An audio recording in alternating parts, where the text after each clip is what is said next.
Welcome to the Appendix, where we read primary sources of the past so that you can better understand the present.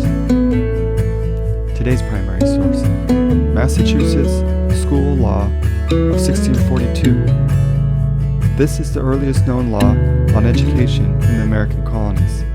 Similar laws were adopted somewhat later by Connecticut, New Haven, and Plymouth.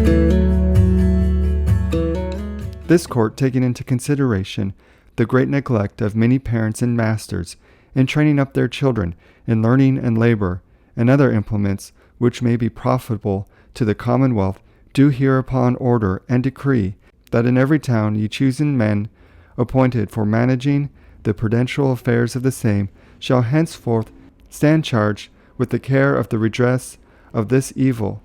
so that they shall be sufficiently punished by fines for the neglect thereof,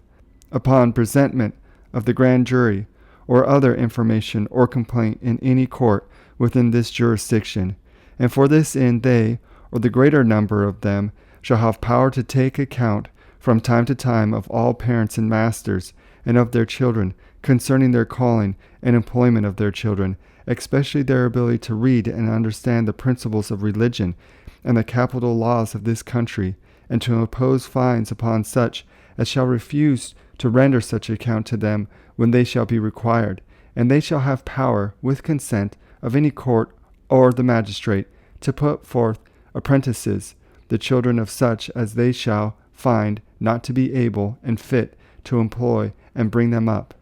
They shall take that boys and girls be not suffered to converse together, so as many occasion in any wanton, dishonest, or immodest behavior, and for their better performance of the trust committed to them, that they may divide the town amongst them, appointing to every of the said townsmen a certain number of families to have special oversight of.